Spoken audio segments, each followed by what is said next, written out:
visto un primer grupo, como son por ejemplo los anestésicos locales, que tienen capacidad de bloquear el inicio y conducción del dolor. Y ahora veremos algunos otros agentes que esta vez sí pueden aliviar el dolor de una manera mucho más continua, de una manera permanente. Entonces, ¿cuál es el objetivo? El objetivo es que al finalizar ustedes puedan reconocer cuáles son las indicaciones para la prescripción de AINES y los opioides con relación al tratamiento del dolor. En este primer gráfico ustedes pueden visualizar, por ejemplo, ¿sí? Pueden ver el circuito nociceptivo, el circuito del dolor. Significa que, por ejemplo, si aquí yo trato de ubicarme, puedo tener terminaciones nerviosas. Aquí está mi brazo. Y en este brazo o en esta piel puedo tener terminaciones, por ejemplo, para percibir temperatura. Puedo tener, por ejemplo, terminaciones para captar presión, ¿sí? Puedo captar de repente cambios químicos, etc. ¿no? Tengo aquí una primera neurona, que sería la rojita que trae información ¿hacia dónde? Hacia mi médula espinal. Por el asta dorsal ingresa a mi médula espinal. ¿Qué sucede en la médula espinal? Se va a liberar neurotransmisores para que una segunda neurona, como pueden ver aquí, pueda llevar la información hacia el tálamo y pueda llevar posteriormente a la corteza una tercera neurona. Pero observen, en este primer caso, en la médula, ustedes observan una pequeña ramificación que nuevamente sale. ¿Para qué sirve esta neurona? Para generar reflejos. Yo toco un objeto caliente. ¿Qué va a suceder cuando yo toque un objeto caliente? Automáticamente lo voy a soltar o retirar mi mano. Eso lo realizo como parte de un mecanismo de reflejo. Pero ¿significa que me está doliendo? Todavía. El dolor recién tiene que llegar a la corteza cerebral y ahí debe procesarse para hacerlo un dolor consciente, un dolor real. En este caso, una vez que el dolor es percibido en la corteza cerebral, se van a activar mecanismos inhibitorios del dolor a través de las vías descendentes. ¿Sí? Tenemos vías descendentes del dolor. Entonces el dolor es una señal de alerta. ¿Cuántos tipos de dolor conocen, jóvenes? ¿O cómo podríamos clasificar al dolor? Ok, según temporalidad, agudo y crónico, ¿no? Doctor, venía caminando para su clase, tropecé y me he golpeado. Tengo un dolor agudo. Pasan 2 meses, me encontramos y nuevamente dice, doctor, tengo todavía el dolor en el brazo. Crónico. Por temporalidad, dolor crónico y agudo. ¿Qué más? ¿Cómo podríamos clasificar? Según el origen, ¿cómo podría ser? Por ejemplo, ¿qué podría ocasionar dolor?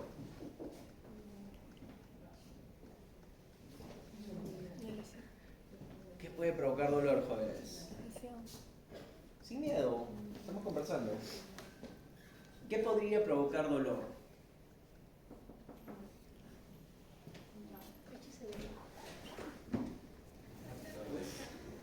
¿Qué podría provocar dolor? Inflamación, hay un dolor de tipo inflamatorio. Podríamos tener también un dolor que puede ser visceral. Podríamos tener un dolor neuropático. Entonces, de acuerdo a su origen, también podríamos, de acuerdo a la causa, podríamos tener dolor de tipo inflamatorio. Podríamos tener incluso un dolor tipo migraña. Entonces, hay diferentes tipos de dolor. ¿Y cómo podríamos evaluar el dolor? ¿Cómo podrían evaluar el dolor? Aquellos que les tocó el artículo, ¿cómo evaluaban el dolor en su artículo? ¿A través de qué? De escalas. Hay uno de tinciones también. ¿Cuál? Por medio de tinciones. Tinciones. ¿Cómo así? Somáticamente por tinciones. Tinciones. ¿Podría ser mediante resonancia de repente imágenes? ¿Sí? Cuando, por ejemplo, yo activo algunas regiones o estimulo algunas regiones, por ejemplo, en la piel, de repente se activan ciertas regiones del cerebro. ¿Han visto ese tipo de situaciones, verdad? Mediante imágenes, resonancia magnética, podría ser una de ellas. Pero si estamos hablando de una manera mucho más práctica, se me ocurre que el dolor nosotros podríamos evaluarla mediante escalas. Y una de ellas podría ser justamente la escala visual analógica. Aquí, por ejemplo, nosotros podemos ver, ¿sí? Aquí nosotros podríamos observar algunos de estos instrumentos para poder evaluar el dolor. ¿Cómo podría ser la escala numérica o de repente la escala visual analógica? La escala numérica puede ser visual o verbal.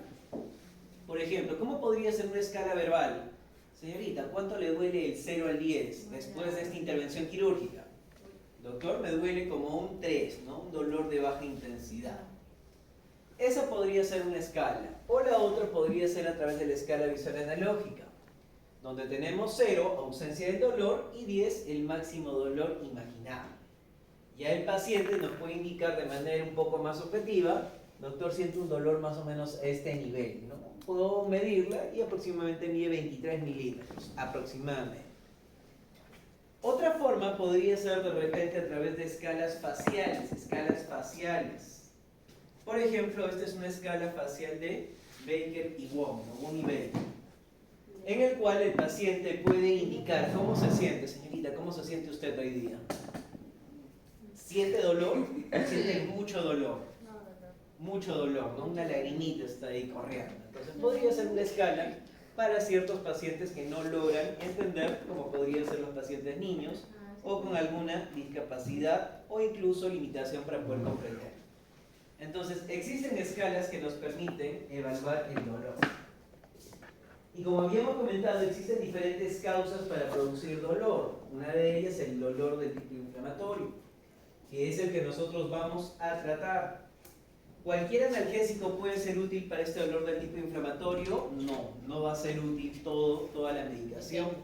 Usualmente el que vamos a utilizar va a ser justamente con los ARNIS. Entonces, si nosotros hablamos de una definición del dolor, nos vamos a basar en lo que nos dice la Asociación Internacional para el Estudio del Dolor, la IASD, quien en el año 2020 realizó una modificación en su definición. Y esta definición nos indica que el dolor tiene dos componentes. Es una experiencia de naturaleza desagradable, ¿no? Naturaleza desagradable.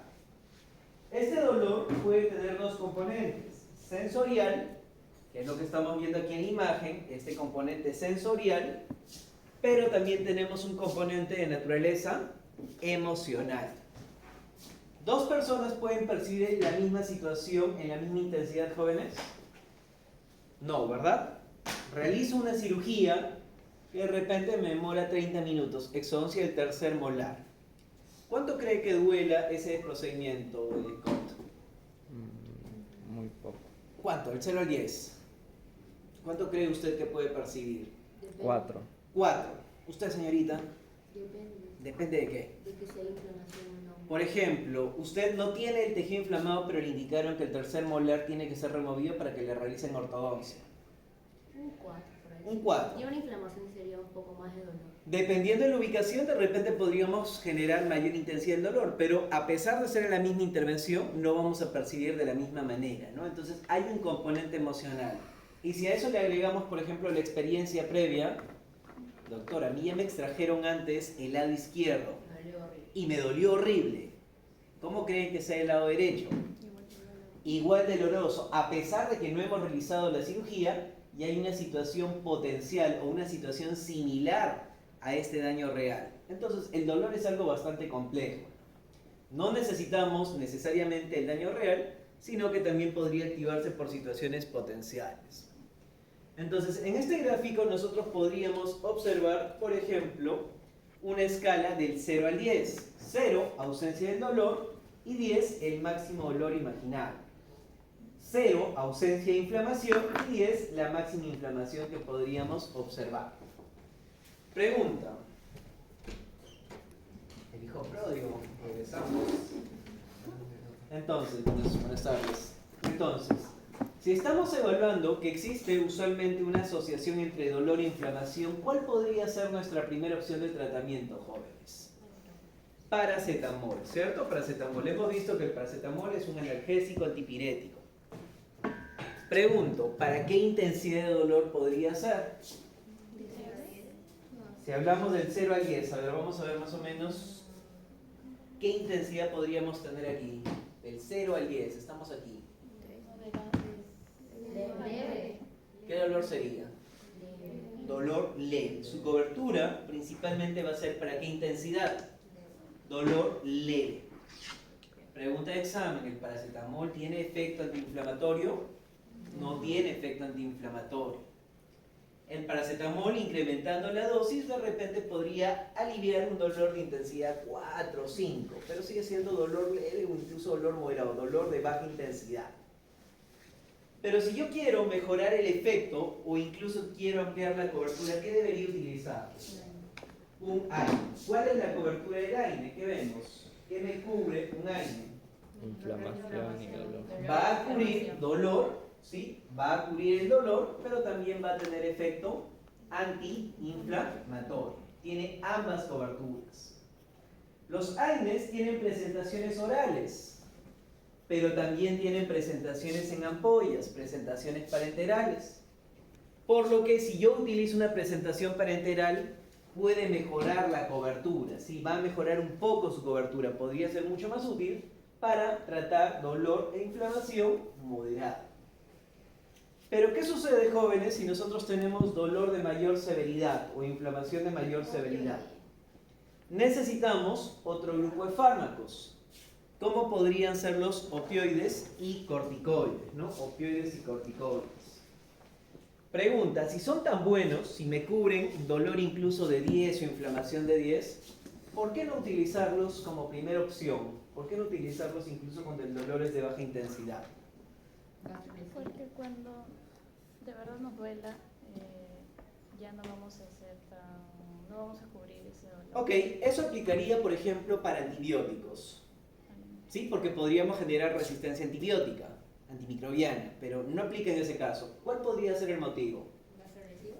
Gastroresivo, va por ahí. Aunque los opioides no son gastroresivos, los AINES sí. ¿Por qué razón no puedo utilizar un opioide como primera opción si yo sé que es el mejor, jóvenes? Les pongo un ejemplo. Les pongo un ejemplo. Para poder eliminar una hormiga, hay una hormiga que está caminando y me está molestando, ¿me voy a ir con una bazuca, con un tanque para poder matarlo? No es razonable, ¿no? Porque primero voy a cumplir con mi objetivo, sí, pero ¿qué va a suceder? Va a haber muchas consecuencias y eso lo denominamos como efectos adversos. Este grupo de fármacos, como son los opioides y corticoides, son fármacos superiores a los AINES, sobre todo en el efecto analgésico si hablamos de los opioides y si hablamos del efecto antiinflamatorio con los corticoides, pero los efectos adversos son mucho mayores. Si tenemos algunos ejemplos, ¿qué efectos adversos podría producir? Los opioides están relacionados con efectos depresores en el sistema nervioso central. Por ejemplo, nosotros podemos revisar algunos más adelante cómo vendrían a ser estos, ¿sí? Podría producir, por ejemplo, náusea, podría producir somnolencia, podría producir depresión respiratoria, podría producir una marcha táxica. Y también puede estar relacionado en el caso de los opioides con cuadros de adicción, dependencia y también tolerancia. Entonces, ¿será buena opción utilizar este grupo de fármacos, jóvenes, como primera alternativa? ¿Un opioide? No, ¿verdad? Entonces, ¿para qué casos reservarían los opioides? Para dolor moderado a severo. ¿Y los corticoides para qué situaciones reservarían, jóvenes? Para inflamación también moderada a severa. ¿Y en qué otras circunstancias podría utilizar opioides y corticoides, jóvenes? ¿Qué pasaría si por alguna indicación alergia no puedo utilizar AINES? ¿Puedo utilizar opioides y corticoides? ¿Justificaría su uso?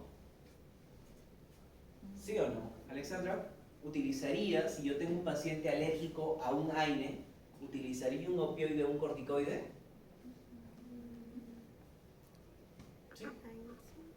Sí, podría justificarse. Si yo tengo un paciente alérgico a los AINES, no tengo esta alternativa, doctor, desapareció esta opción terapéutica porque es alérgico a los AINES. ¿Qué alternativas me quedarían? O bien paracetamol, o bien utilizar opioides y o corticoides. ¿Me dejo entender? Entonces recuerden esas características. Entonces, como ya habíamos adelantado, el dolor al ser tan complejo, necesitamos de algunos instrumentos para poder evaluar las escalas visuales o incluso las escalas faciales. ¿Y cómo podríamos evaluar la inflamación, jóvenes? ¿Cómo podrían evaluar inflamación? Evaluaciones del contorno facial es la forma más práctica. ¿Qué quiere decir? Por ejemplo, doctor, puedo medir estas distancias del ángulo de la mandíbula, si quiero hacer una tesis de repente, hacia el tragus, hacia el canto externo del ojo, hacia el ala de la nariz, hacia la comisura labial y hacia el povonium blando, ¿no? La parte más alta del mentón. Entonces, si tengo distancias antes de la cirugía, ¿qué va a suceder después de la cirugía, después de la inflamación? ¿Qué sucede con esas distancias? Aumentan. Entonces puedo ver cuánto ha incrementado. O si le administro un tratamiento farmacológico, ¿qué pasará con esa inflamación? Se va a disminuir, ¿no? Va a reducir. Entonces puedo controlar de una manera muy práctica. Y es lo que usualmente se hace en cirugía bucal y maxilofacial. Entonces, por ahí ya tienen algunos instrumentos y por ahí les interesa evaluar inflamación y dolor en sus pacientes. Entonces, a modo de resumen, aquí tenemos las escalas analgésicas que estábamos comentando. Ojo, escalas analgésicas.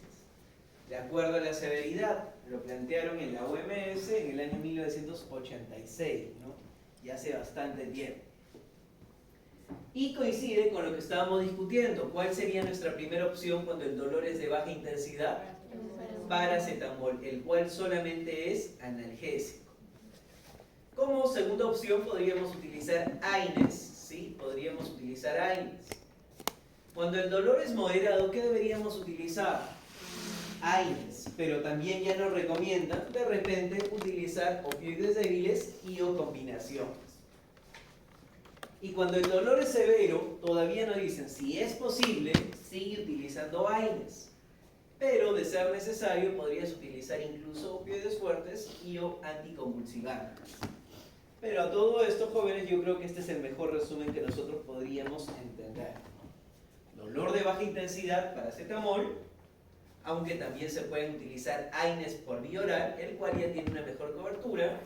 Si los utilizamos por vías parenterales, mejoran o amplían su cobertura, pero los opioides y corticoides deberían ser reservados ¿para qué, jóvenes? Para situaciones moderadas a severas, para situaciones más graves. Ok, preguntas, dudas, jóvenes. Doctor, Dígame. ¿qué es el metamizol? ¿Qué es el metamizol? El metamizol viene a ser un fármaco, ¿sí? Un fármaco que es muy parecido al paracetamol estructuralmente. El metamizol tiene actividad tanto analgésica como antipirética. ¿A quién se parece? Al paracetamol. Solamente que el metamizol es un fármaco que ya está en desuso. ¿Por qué razón? Porque produce toxicidad en la médula ósea, mielotoxicidad. Incluso en muchos países europeos, Estados Unidos, ¿sí? Norteamérica, lo han prohibido, ya no se utiliza, porque en esa población genera alto riesgo de mielotoxicidad. Pero, oh sorpresa, aquí en Latinoamérica, ¿qué creen? Lo seguimos utilizando, ¿no? La famosa Talgina. ¿Y por qué razón lo seguimos utilizando? Primero por el costo, pero también porque somos mucho más tolerantes, somos más resistentes, no nos genera tanta mielotoxicidad, pero no es un fármaco de primera línea. Y hasta hace algunos años era la única alternativa porque paracetamol solamente viene por vía oral y este tenía presentación intramuscular. Ahora paracetamol también tiene una presentación intravenosa y esta también podría seguir utilizándose. Entonces, como una alternativa o algo complementario. Ok, ¿preguntas, dudas adicionales? Ninguna, ¿verdad? Buenas tardes, señorita. Entonces, hemos estado revisando en esta primera imagen el circuito nociceptivo. Indicamos que necesitábamos una primera neurona que llegue a la médula, una segunda neurona que llegue al tálamo y una tercera neurona que llegue a la corteza. Es el mismo gráfico, primera neurona, segunda neurona y tercera neurona. Son las tres neuronas que participan del circuito nociceptivo. Pero para que pueda producirse todo este circuito nociceptivo, yo necesito de estos elementos. La primera es que yo tenga prostaglandinas. Yo necesito prostaglandinas. Prostaglandinas que van a generar, por ejemplo, dolor e inflamación. Dolor e inflamación. Es lo primero que yo necesito, que activen a esta primera neurona. O regresando al gráfico anterior, por ejemplo, aquí yo tenía la piel, ¿no? Podría ser también la pulpa de mi paciente, la pulpa dentaria. Hay una neurona que recorre hasta la médula. Entonces aquí tengo también receptores térmicos, tengo receptores químicos, tengo receptores a ese nivel. Entonces, ¿qué más necesito? Necesito también de un neurotransmisor, porque esa primera neurona se activa y cuando llega a la médula libera glutamato y sustancia P. El glutamato es un neurotransmisor que hemos revisado, un neurotransmisor de naturaleza excitatoria, pero también participa en el dolor. Glutamato, dolor agudo, sustancia P, dolor crónico. Bueno, hasta aquí, tanto en la médula como en el tálamo. Y recién cuando ese estímulo llega a la corteza cerebral, podríamos hablar de dolor consciente. Ouch, me dolió, ouch. ¿Sí? El dolor viene a ser una señal fisiológica, una señal de protección, pero posteriormente la misma corteza desencadena una cascada inhibitoria o una señalización inhibitoria, en la que libera, por ejemplo, serotonina, en la que libera, por ejemplo, norepinefrina, y también, vamos a colocarlo aquí, va a liberar serotonina, va a liberar norepinefrina, y también va a liberar a los péptidos opioides endógenos. Algunos de estos péptidos podrían ser, por ejemplo, las endorfinas. ¿Han escuchado de las endorfinas, jóvenes? ¿Sí? ¿Sí o no? Sí. Entonces, hay un grupo de moléculas que se conocen como los péptidos opioides endógenos. Endorfinas, encefalinas, dinorfinas. Los cuales van a reducir la intensidad del dolor. ¿Sí? Van a reducir todo este proceso de señalización. Y eso es lo que nosotros hemos observado. Pregunta curiosa, jóvenes, seré muy curioso en este caso. Si nosotros queremos evitar que mi paciente sienta dolor en la corteza cerebral, ¿qué es lo que harían ustedes como fármacos? Si tuviesen la posibilidad de diseñar un fármaco, ¿cuál sería el mecanismo de acción? ¿Qué sería lo primero que pensaría? Inhibir la síntesis de prostaglandinas. Si no hay prostaglandinas, no hay circuito, por lo tanto el paciente no siente dolor.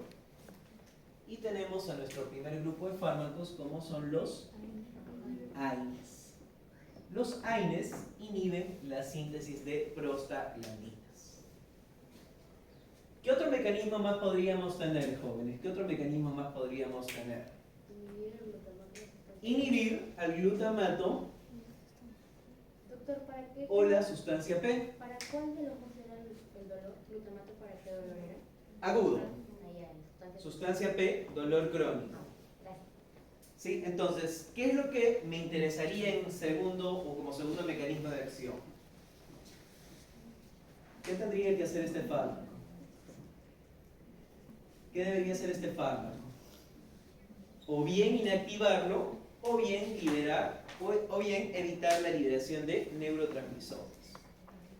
Entonces, vamos a ver el primer mecanismo de acción de los AINES, ¿sí? El primer mecanismo. ¿Qué hacen los AINES? ¿Por qué los AINES tienen este efecto que hemos discutido, que son efectos analgésicos y efectos antiinflamatorios?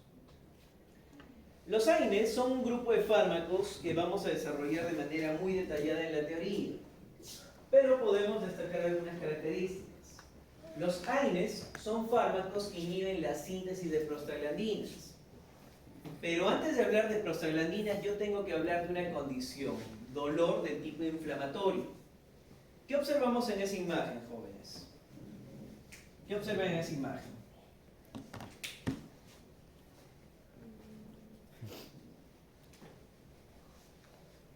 ¿Qué observan en esa imagen, en la parte superior? Dolor superior. Dolor del ATM. ¿Qué observan? Un paciente que tiene dolor orofacial, que podría ser de repente origen dentario o lo que sea, ¿no? Un paciente que se queja de dolor. Puede ser incluso el tercer molar, ATM, bueno, un poco más arriba, dolor pulpar. ¿Qué sucede cuando hay inflamación? Las membranas celulares o las células van muriendo. Entonces, aquí tenemos a una célula y tenemos a la bicapa de fosfolípidos, la membrana de fosfolípidos. ¿Qué pasa con estos fosfolípidos? Estos fosfolípidos se pueden transformar en ácido araquidónico. Va a haber mayor producción de ácido araquidónico cuando hay un mayor traumatismo. Y posteriormente este ácido araquidónico puede tomar dos rutas. La vía de la lipoxigenasa, produciendo leucotrienos,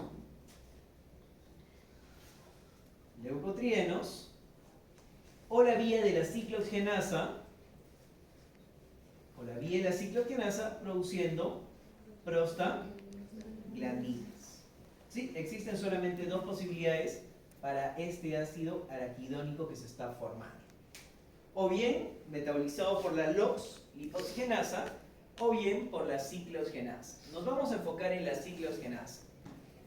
Hay dos variantes de ciclooxigenasa. La ciclooxigenasa 1 y la ciclooxigenasa del tipo 2. Veamos la primera. La ciclooxigenasa 1 es una enzima constitutiva que en todo momento está funcionando. Y esta va a producir prostaglandinas protectoras. Por ejemplo, tengo aquí a la COX-1, el cual me va a producir la prostaglandina E2. ¿Y para qué me sirve esta prostaglandina E2? Va a ser útil para producir moco citoprotector en el estómago. ¿Sí? Entonces, gracias a la COX-1, este ácido araquidónico está produciendo prostaglandina 2 que protege mi mucosa gástrica. Esta misma ciclooxigenasa va a producir esta prostaglandina 2 que a nivel renal me permite una adecuada perfusión renal. Es decir, que los riñones puedan filtrar adecuadamente el plasma y formar orina. ¿Será bueno o será malo, jóvenes, hasta el momento? Bueno. Es bueno. Esta COX-1 también me va a producir tromboxano A2, y eso sí lo hemos visto. ¿Para qué el tromboxano A2? No me decepcionen, jóvenes, lo hemos visto hace 2 semanas. ¿Para qué el tromboxano A2?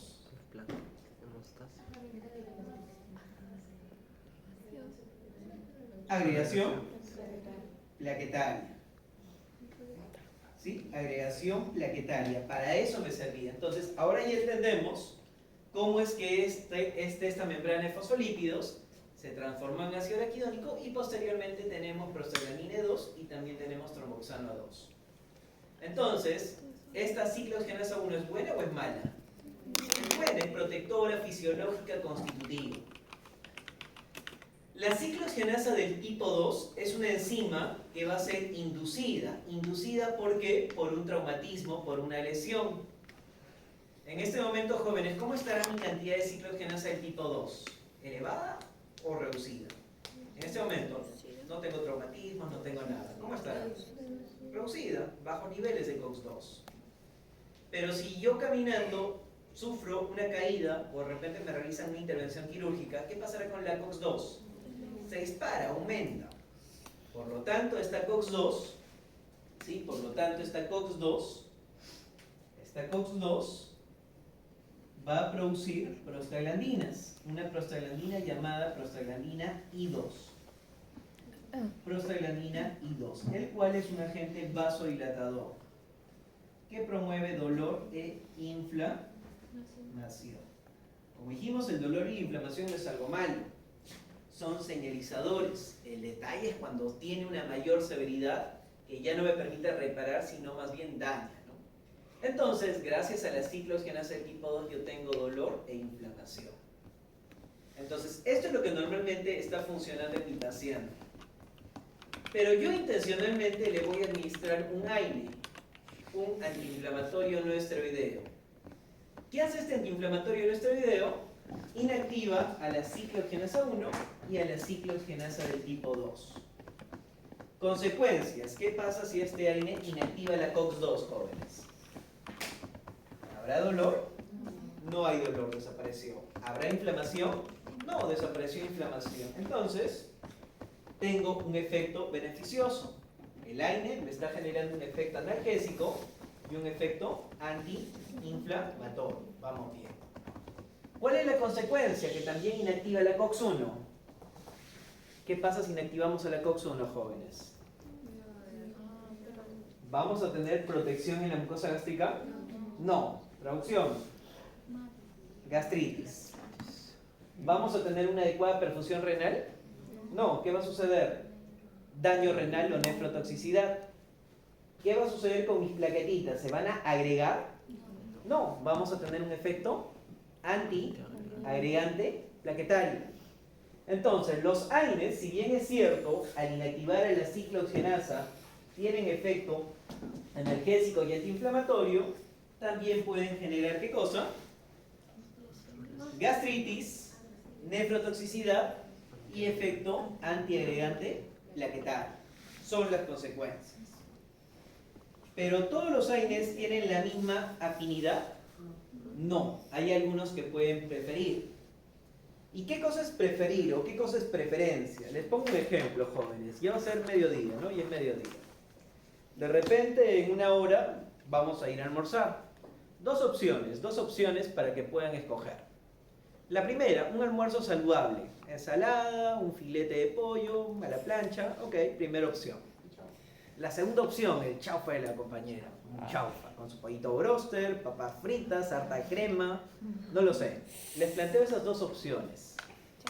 ¿Cuántos de aquí, de los presentes, prefieren, repito, prefieren la opción 1? Levanten la mano. ¿Ninguno? Uno prefiere esa opción. Ya, dos prefieren esa primera opción. Mentira. ¿Cuántos prefieren la segunda opción? La mayoría tienen hambre, ¿no? Yo también. Entonces, la mayoría prefiere la opción 2, pero ¿qué es lo que hicieron en este caso? Eligieron. Y por ahí vi que algunos no levantaron la mano y a esas personas les preguntamos, ¿y ustedes? Doctor, cualquier opción es buena, tengo hambre y cualquiera de las dos me va a llenar, ¿no? No hay preferencia. Entonces, basándonos en ese ejemplo, nosotros podríamos tener un primer grupo de AINES. ¿Cómo indica su nombre? Que son preferenciales de COX-1. Prefieren inactivar ¿a quién? A la COX-1. ¿Quiénes son esos? Naproxeno, ketorolaco, ketoprofeno. ¿Cuál es la consecuencia? Si vamos a tener un AINE que está aquí paradito, está aquí, y dice, yo prefiero a la ciclooxigenasa 1, inactiva la COX-1, ¿qué va a suceder?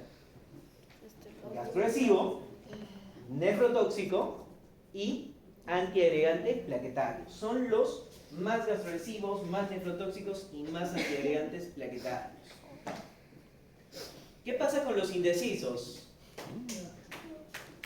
¿Qué pasa con los indecisos? Doctor, no tenían preferencia, exacto. Son AINES convencionales o no preferentes. No prefieren. Cualquiera de las dos puede ser inactivada. ¿Y quién es este AINE? Es el ibuprofeno. Comparado con el grupo anterior, ¿qué sucede con la gastrolesividad, nefrotoxicidad y efecto antiagregante? Se reduce, ¿no? Porque ya no me inactiva tanto la COX-1. Pero por ahí también había el otro grupo que prefería, ¿no? Prefería a la ciclooxigenasa del tipo 2. ¿Quiénes son aquellos que prefieren a la ciclooxigenasa del tipo 2? Meloxicam, diclofenaco, y hay una que no está en la diapositiva que es el clonixinato de lisina, ¿sí? Clonixinato de lisina. ¿Qué sucede con esta gastrolesividad? Se reduce mucho más, Pero como en todo grupo jóvenes, yo sé que aquí también hay uno que dice, doctor, yo voy a escoger solamente una opción. Voy a escoger y voy a ser selectivo, un extremista. Dice. Yo solamente voy a escoger a la ciclooxigenasa del tipo 2. ¿Quiénes son esos? Los COX-IPs. Los COX-IPs siguen siendo AINES. Pero son AINES que tienen una alta afinidad por la ciclooxigenasa del tipo 2. ¿Cuál es la ventaja de estos COX-IPs, jóvenes? ¿Qué pasa si el 99% de AINES de los COX-IPs inactivan a la COX-2? ¿Qué pasará con este ácido araquidónico? ¿Qué sucede con este ácido araquidónico? El traumatismo ya está, ya se produjo ácido araquidónico. Si ya no toman esta ruta, ¿qué podría pasar? ¿Qué pasa si yo cierro una puerta? Se abre otra puerta, exacto. Entonces, ¿qué sucede con este ácido araquidónico? Va a ser metabolizado por otras rutas alternas. O bien por la lipoxigenasa, o bien por la ciclooxigenasa 1, ¿no? Cualquiera de las rutas. Pero formalmente ya no me va a producir la gastrolesividad. Pero ¿cuál es la consecuencia, jóvenes? ¿Qué podría pasar si yo bloqueo completamente la cicloogenasa del tipo 2? ¿Qué podría suceder antes de la trombosis? ¿Qué podría suceder? Va a aumentar la producción de la prostaglandina E2, actividad de la COX-1 y prostaglandina E2. ¿Qué sucede? Aumenta el moco citoprotector, el moco gástrico. Va a haber más moquito que me protege el estómago. ¿Será bueno? Más moco, más cubierta. ¿Sí? ¿Es bueno? ¿Por qué no, señorita? No sabe. No opina. No debe ser bueno. No debería ser bueno. Ok, vamos a pensar. Todo en exceso es malo. Todo en exceso es malo, exacto. Entonces, por un lado, vamos a ver que al tener mayor actividad en la COX-1, lo que va a generar es mejor protección en la mucosa gástrica. Por eso es que es menos gastrolesivo. La segunda opción, va a haber mejor perfusión renal. Todavía es algo bueno, los riñones van a filtrar adecuadamente. Pero ¿qué va a suceder con el tromboxano A2? Aumenta. Y al aumentar el tromboxano A2, ¿qué sucede? Agregación plaquetaria. Va a haber mayor riesgo de trombosis. Veámoslo en este gráfico nuevamente. El ácido araquidónico ya se produjo. Si yo bloqueo a la cicloogenasa del tipo 2, ¿qué sucede con todo este ácido araquidónico? Va a buscar otra ruta, aumentando principalmente el tromboxano. Y el tromboxano es un agente protrombótico o procoagulante. Proagregante plaquetario. Pregunta curiosa, jóvenes, entonces. ¿Qué consideraciones tendrían con un COX-IB? ¿En qué pacientes le indicamos y en qué pacientes no deberíamos indicarle? Sin miedo, alguien que hable fuerte. ¿En qué pacientes estaría indicado? ¿En quiénes le daríamos?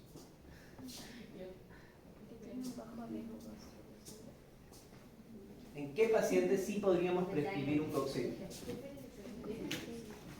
Pongo dos situaciones. Se le podría ir a personas con gastritis. Paciente, 18 años, que acude a la universidad, estudia estomatología y tiene gastritis. Ahí está, mi amiga la ¿Colocamos nombre? ¿no? Ah, tiene 19, perdón. Tiene 20, ok, va aumentando. Tiene 20 años. ¿Tiene nombre? Ok, este paciente o esta paciente tiene gastritis. Vamos con otro paciente. Paciente, mujer de 58 años. En un futuro, jóvenes. 58 años. Este paciente tiene antecedentes de hipertensión arterial, tiene obesidad, este paciente tiene diabetes, también. Este paciente tiene, por ejemplo, antecedentes de infarto agudo del miocardio, también. Este paciente tiene trombosis, pobre paciente.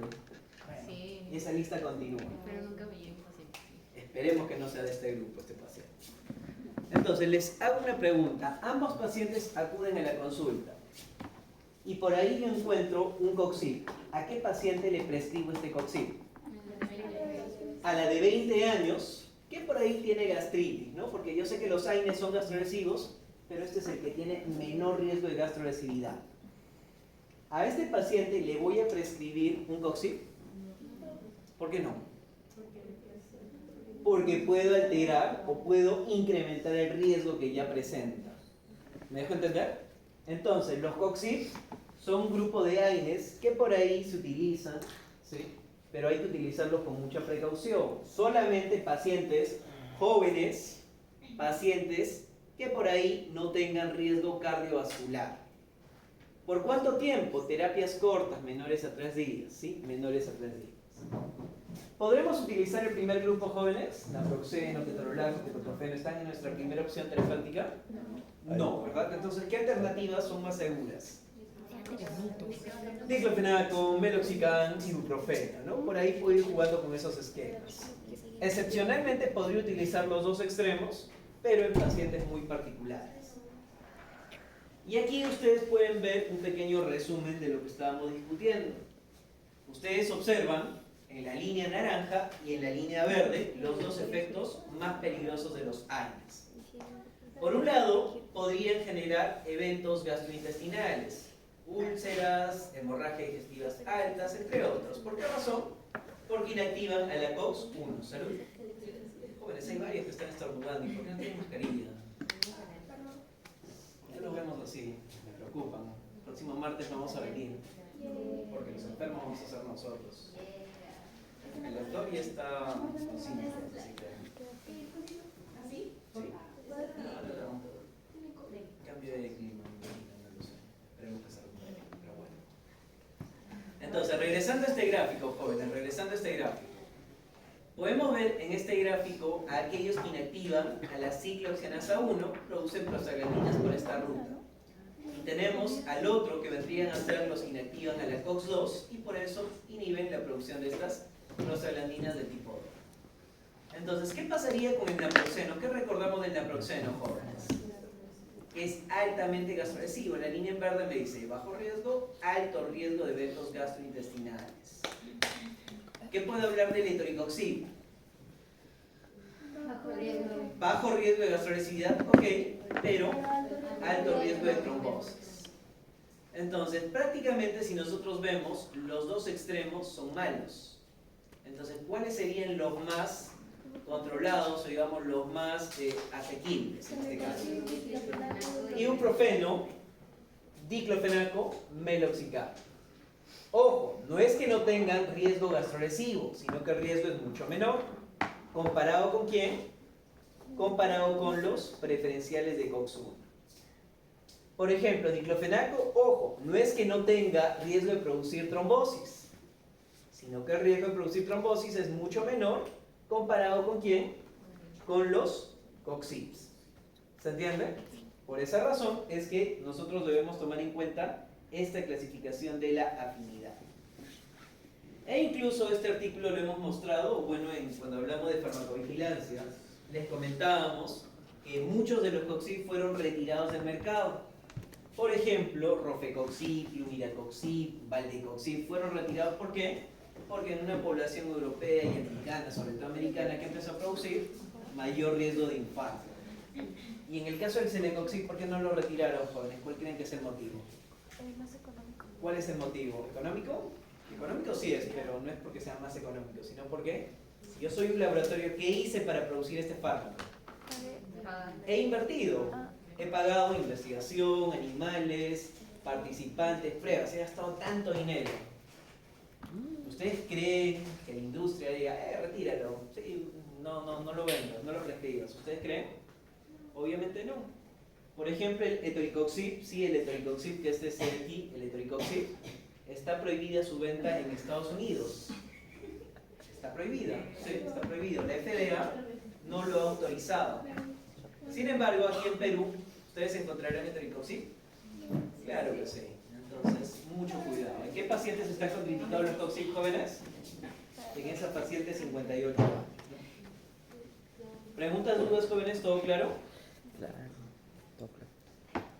Ok, vamos entonces con la última parte, que vendría a ser justamente la revisión de los analgésicos opioides.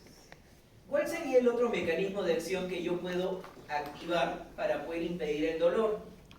¿Cuál es el otro? Reducir la liberación de glutamato y o sustancia P. Si no hay glutamato y sustancia P, no hay dolor. ¿Y la segunda qué podría ser? Incrementar la actividad de los péptidos opioides endógenos o de la serotonina y o noradrenalina. Y eso es lo que hacen los opioides. Por ejemplo, aquí yo tengo un opioide. Podría ser, por ejemplo, alguno de estos, ¿no? Endorfinas, encefalinas y endorfinas. Este es el más importante. Las endorfinas. Las endorfinas, ¿sí? Estas de aquí, van a actuar sobre un receptor que se llama receptor mu, como le vaquito. Receptor mu. Y aquí pueden observar aquí al receptor mu. ¿Dónde está ese receptor mu, jóvenes? ¿Cuáles son las dos ubicaciones? Presináptico y postsináptico. Pre y postsináptico.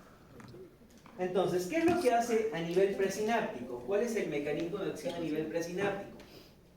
A nivel presináptico,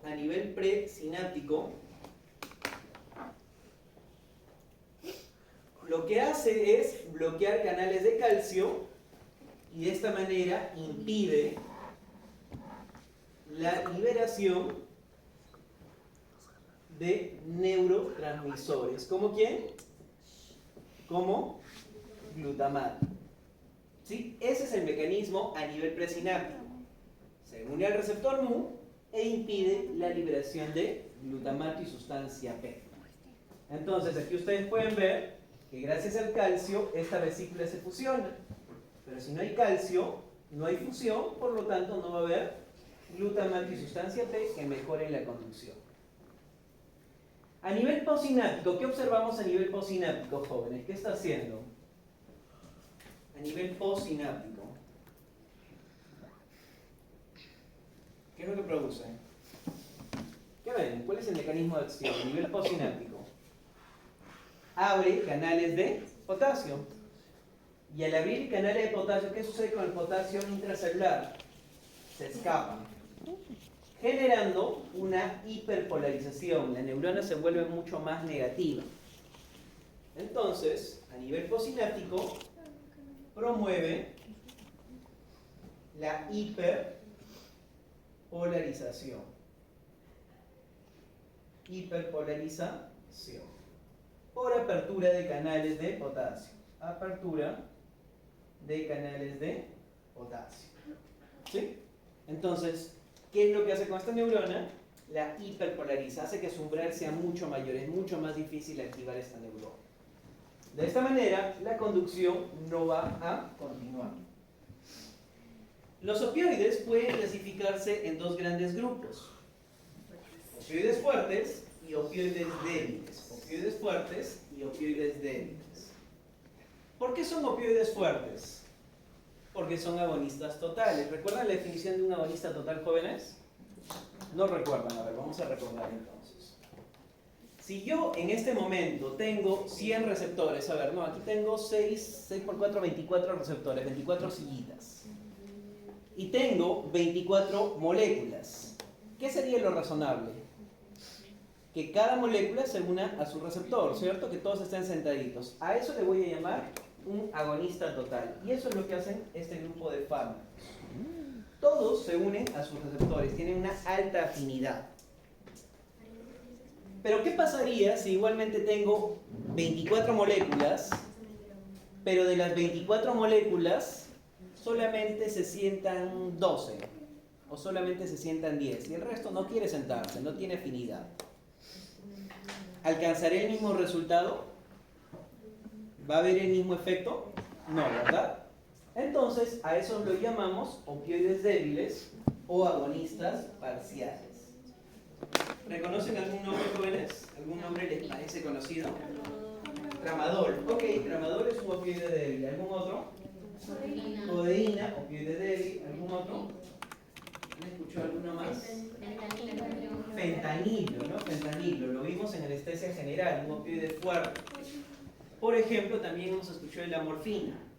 Estos fármacos, que son los opioides fuertes, son fármacos que se utilizan para tratar el dolor más severo, el dolor de mayor intensidad. Aquí, dolor cercano a 10, 9. Doctor, un paciente con cáncer tiene dolor muy severo. Lo más probable es que esté recibiendo opioides fuertes. Doctor, supe que a un paciente le realizaron una cirugía ortognática. ¿Saben qué es una cirugía ortognática, no? Entonces, ese paciente tiene mucho dolor o tuvo un traumatismo maxilofacial, tiene múltiples fracturas en cabeza y cuello, no sé. También podría estar recibiendo ese tipo de fármacos. Los opioides fuertes son fármacos que se utilizan o son fármacos de venta restringida. Los utilizan usualmente los anestesiólogos, ¿no? Especialistas en anestesiología y reanimación. En cambio, los opioides débiles sí podríamos utilizarlos. ¿Por qué razón, jóvenes? ¿Cuáles eran los motivos para utilizar este grupo de fármacos con precaución? ¿Qué dijimos? Por los efectos adversos, efectos depresores en el sistema nervioso central. La somnolencia que su compañera muy amablemente está expresando, por ejemplo, es uno de los efectos adversos. Por ejemplo, podría producir náuseas, podría producir esa marcha táxica, que todavía son tolerables, ¿es correcto? Si yo tengo náuseas, vómitos, un poquito de ataxia, puedo tolerar. Pero ¿qué pasaría si me produce